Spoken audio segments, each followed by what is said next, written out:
Da da da, na na na, na na na, na na na na. Excuse a little whistling from the bed. But today's video is going to be me showing you how to make this Ikea sliding bed. Now I know the Ikea campervan bed design has been done to death on YouTube, but mine's got a little bit of a twist. Instead of having a fixed bed at the back of the van, which normally tends to take up a lot of space, I've gone for a sliding design to go over my kitchen unit and to go over this fixed batten here. And let me tell you, the length of that bed is a full king size and the width is bigger than any bed I think you can get in the UK right now. Saves a hell of a lot of space. I've still got quite a bit of garage space there for my electrics and my fridge, but I haven't got to take up a huge part of the van where I could have a kitchen or a seating area. I'll be showing you in depth how I made this bed. The first stage was done already, but I'll show some clips from a previous video and I'll show you the design at the back of the fixed part of the bed. But without further ado, let's get building. So to start us off and recap what's been done already, in a previous video I went to Ikea and picked up 4 Ikea Scorva bed beams, 2 for the fixed section and 2 for the sliding section. I then built and bolted a wooden frame through the 9mm ply into the metal body of the van before making a little wooden nogging to fix under the beam to make it level with my frame. Then I attached the fixed beams to the van, making a mental note of how wide they need to be to then accommodate the sliding beams to make a full king size long bed. We currently have all the fixed slats in at the moment. Now that we've got the kitchen in, we can decide exactly how much wood we need to raise from the top of this kitchen unit to make a nice sliding rail with those Ikea Scorva bed beams. We're also going to be putting a 45mm by 45mm, don't know how long it's going to be yet, plank along the side of the van here to create the other side of the sliding rail. So in theory, by the time this video ends, we are probably going to have, in my opinion, the best campervan bed design with the Ikea Scorva bed beams. I looked at many different bed designs and this was the only one that I can think of that incorporates a full super king size bed without taking up too much room at the back of the van. And just for a little recap, if you hadn't watched the first video of putting the bed in, let me show you what we've got in the back. If you wanted to build this bed yourselves, then this is how you do it. So I've used 70mm wide by 45mm thick. You can just see on the top there how thick that piece of wood is, to be able to give it a nice rail that's thick enough to be able to run along this wood here. You can see we've got 2 Ikea Scorva bed beams that are currently fixed into the wood, so they're not going to be the moving parts. I've got 2 more in the other storage container that are going to be the moving parts, one of which is going to sit at the back and one of which is going to sit in front of the garage area. On these 20mm thick by 60mm wide, length is obviously depending on how long we need it, especially for the curvature of the back doors, I've just put, I don't know if you can see underneath there, a little bit of daylight, a couple of washers on each one, just so they're slightly off the rail, because when the sliding system goes in, I don't want these slats rubbing against the sliding rails. So with this really thick piece of wood here, 70mm down by 45mm wide, I've used 75mm long coach bolts just to secure into the metalwork of the van behind the 9mm ply. And then with a bit of CLS timber here, I've taken a little bit of the weight off this piece of timber, as I didn't want all the weight of this bed on the metalwork of the van. So this is hopefully supporting some of the weight as well. Now, just before I totally skip ahead to building the sliding mechanism, one more really important thing to bear in mind when attaching your fixed slats to the bed beams is to make sure you have a consistent space between each slat to ensure once the bed's complete, you will minimise the amount of friction you get when pulling out the sliding beams. I had some leftover 5mm ply that I was able to cut to size and use, and I found that to be the perfect gap, as it wasn't too big that a mattress would dip between the gap. And finally, bear in mind how wide you want your slats, as once the sliding mechanism is out, the gaps will be bigger the wider you go. I found that 60mm wide by 20mm thick was perfect for me. So, first things first, we need to decide how long we want this bed to be when it's in fold out mode. And we want the bed to go to 200 centimetres, which is the length of a standard king size bed in the UK. So, what we got? 200 is there. It just misses the sink, which is good. So I wonder if that's big enough. I reckon that's big enough, you know. Let's put a plank there. It's going to be tight. No, I think that'll do it. that will do it. If you guys have been wondering how I've been doing this kind of power tool work, or I've been remotely at these units, obviously these units aren't supplied with power to reduce cost. So one of the ways in which I've been doing this build is by using power stations, and this one has become particularly handy recently. The Bluetti AC200L. It comes with 4 AC outlets with a combined power of 2,400 watts with a peak power of 3,600 watts in their powerlifting mode. You've got a multitude of USB outlets, including 2 USB-C 100 watts if you wanted to charge a small laptop or fast charge your phones. And you've also got some USB-A outputs as well with 3 amps of power. Moving on to the left, we've got our DC out if you wanted to plug in a little portable fridge while you're on your camps. One of the things I love the most about this particular power station, because you've seen me use a couple in the past, is that everything is on the front. They're all big, easy, clear to read buttons. And over the past few weeks of using this at the storage container and on my driveway, it's still got 53% battery left. That's using all the power tools, charging camera batteries, charging drill batteries. It's got a huge 2,048 watt-hour battery capacity with built-in battery management system and an inverter. It uses the latest LiFePO4 lithium battery technology, rated for up to 3,000 charge cycles, which roughly translates to about 10 years of lifespan. And now has never been a better time to buy the Bluetti AC200L. Bluetti are currently running a huge Black Friday sale as of releasing this video today, so I'll leave a link in the description below to grab yourselves a bargain on a Bluetti power station. Now back to the bed build.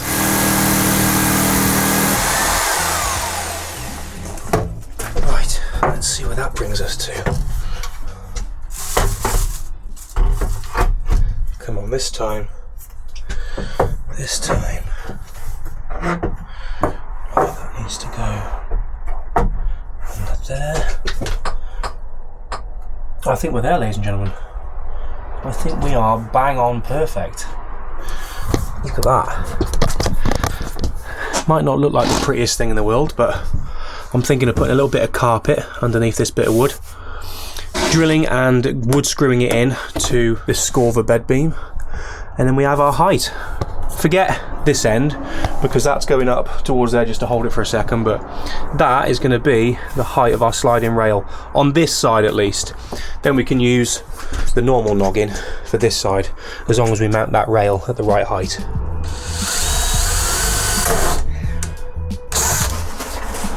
Always have a bit of tissue ready when you're squirting this stuff.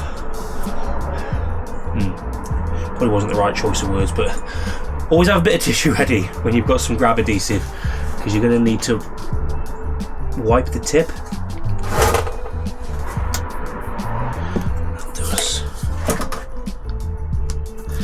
Let's put that there. Okay, I'm happy with that.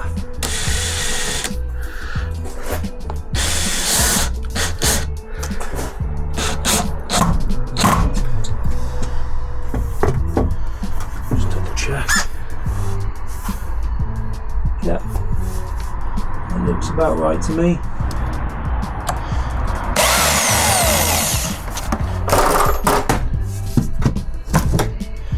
You know, it's a good feeling when you get a certain way through a build and you've now got all the tools that you need without thinking, oh, I've got to go to B&Q 5 times a day. I'm going to cut this, I've got the coach bolts in the unit, I've got everything I need to complete this job. It's a very satisfying feeling. Someone who's extremely organised when it comes to DIY. We finally got there, only took 3 months.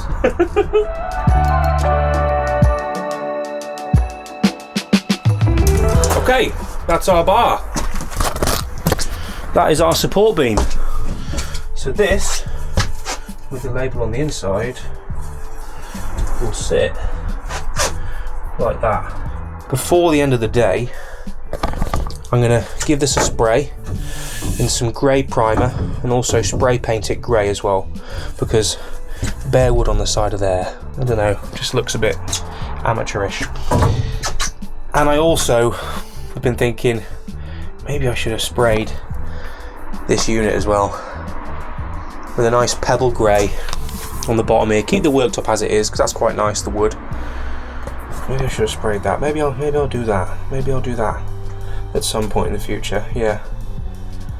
Brendan, always doing things the wrong way. One sliding beam done. We've put carpet on the ends of the beams to make sure the sharp bits of metal aren't scratched on the side here. So if you look just down here, you can see where it was catching a little bit. There is going to still be a bit of catching, don't get me wrong. But now, as a demonstration, we now have one beam that slides really nicely.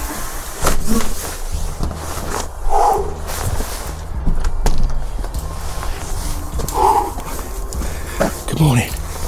I'm not quite sure where the last part of the video ended, but since I last spoke to you, the UK has turned into what can only be described as the Arctic. And I thought, naively, on the last clip, that I'll just transition smoothly to the next day, but the UK has been inundated with 2 days worth of snow. I've just been on the school run and had to sellotape my nipples back on, but welcome back to the build. I'm going to hazard a guess that I ain't going to be able to open this door. Oh no, wow. That was a nice surprise. I've got to work out in this today. I'm going to start the diesel heater, get that rolling, close this fan, go inside, make myself a cup of tea, and then get ready to do some work in the van today. It should be quite nice actually, having a toasty van, defrost the van, and get a bit of work done. Okay, so we've got our painted batten. I'm just going to start drilling 3 pilot holes through first to accommodate that big bolt. I've measured the distance on this side where the ply is at the top and where the sliding rail at the back meets, and the distance between them two is 4.6 mil. So we know that that needs to go 4.6 mil below this piece of ply on the side of the van. Let's get these holes pre-drilled. I'm thinking, what about there?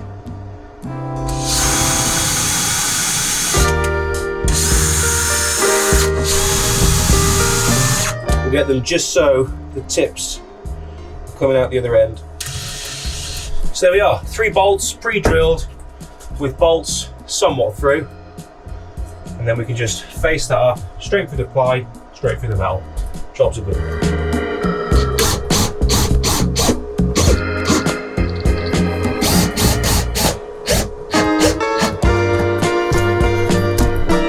Right, that rail is on.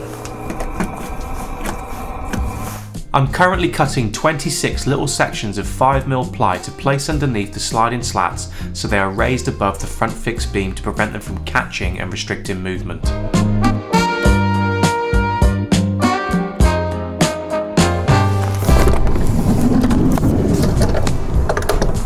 Okay, that's 26 little noggins. Don't fall down there. No, I'm not going to do that, because knowing my luck, it will fall down there. Oh, crikey. Oh, it's nice and warm in here. Oh,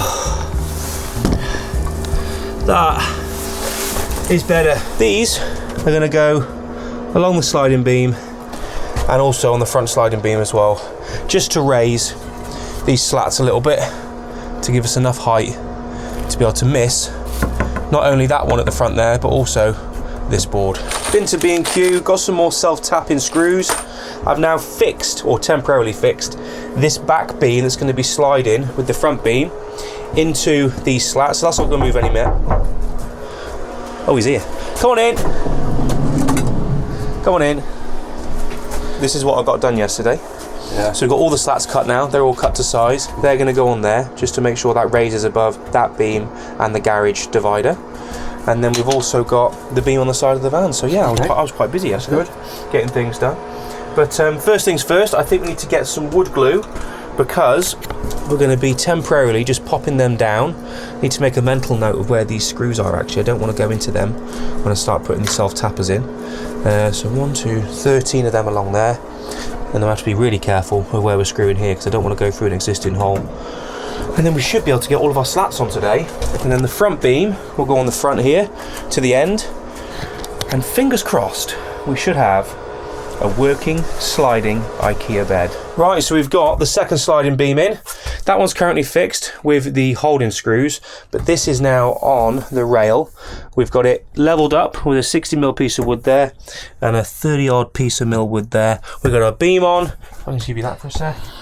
I'm just going to measure the distances now between that board and make sure that they are exactly the same on each side. Okay, after a couple of different ideas and getting a bit stuck, because basically as I got to the end of the fixed beam, if you remember in a previous video, I was running out of space here, so I wasn't able to space these two exactly the way I wanted to.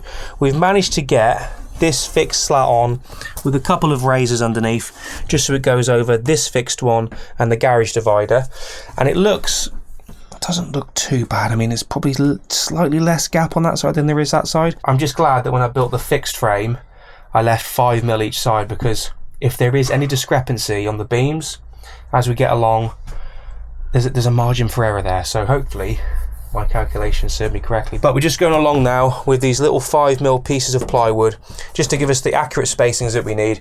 We've done this end, we've got it on the sliding beam, so that's going nowhere now. So now we're just going to keep working along, and it's going to get harder and harder as we move along, because I'm going to have less room to work, so wish me luck.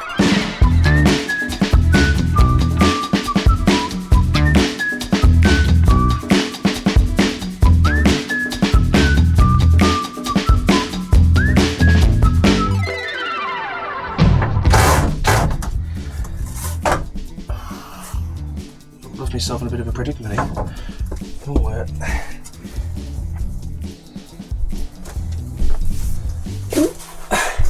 okay. As the saying goes, get yourself a tight hole. Is that a saying, is it? Yep. I tell you what, Get yourself out of a tight hole. People love these sayings on the channel. Are you sure? Get yourself out of a tight hole. Yep. Matty was one for sayings. Okay, so let me just show you what we're up to so far. So this is our sliding mechanism. Currently, as it stands right now, we have 2 securing screws just in that back sliding beam, just to make sure that it's not going to be moving around while we're attaching these slats. We've been using these little 5mm spacers that we've also been using underneath there, just to raise it up slightly so it misses the garage separation and the first beam. You probably can't see, but it's ever so slightly lower than that beam. So we've also used them on here as well. These are the sliding beams, and this one will go here for another slat as well. So we got 2 more to do, but the question is, how the bloody hell am I going to do it? We can reach. Yeah, we can do that. You think? Yeah, I think so. No. You have to climb on top. Oh, I don't really want to do that without a mattress on it. Can't you get through here? Can't you get through there at all? Through there? No chance. Crikey. You can. I'm not 19 years old. I've had a few burgers since then. The last one would be a bit of a problem.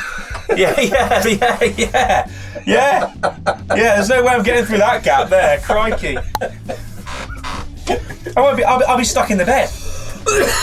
I'll become a permanent feature of this bed. Right. Okay.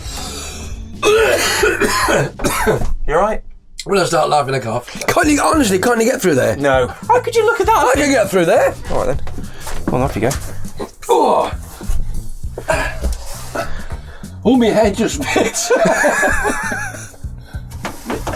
No, don't try it. Don't try it. If you take this off, and then I get through and then stick it back on. That's it. I can get through then. Yeah, but the problem is getting back out. Yeah. Oh yeah. Okay. Come on, you can do it. Go on. Hop. That's it.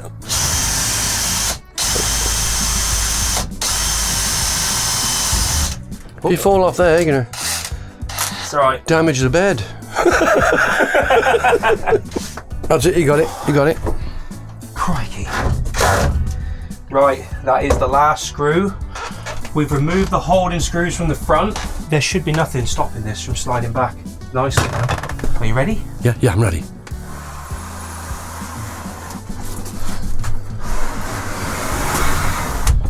Let me try and slide it out again.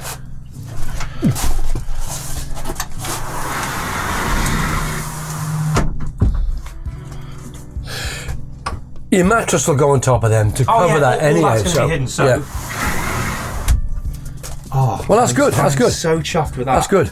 That's good. Do you know what? When it comes to like building these sliding bed mechanisms, especially when me and Steve built the one for the Traffic, it was a bit of a hit and miss. Well, yeah, it was, yeah, because we weren't quite sure if the sliding mechanisms were going to work. You can just see on the sliding mechanism, they're 5mm higher than the bottom one, but once you've got a mattress on there, you ain't going to feel that. But no, I'm really happy with that, and one person can do it easily. So if I pop you guys back here, very, very easy to do. Just watch yourself a minute. There's no real force needed, but it's also not so easy that it's going to start coming loose when you're driving. That is brilliant. As I mentioned, if you've got any questions about this particular bed design, please leave them in the comments below. I'll leave you guys here. That's good. I look forward to chatting to you in the comments. And what's for the next video? It's probably going to be fitting the sides back onto the ambulance, or maybe even building that extra camper van bed. But I'll catch you guys in the next one.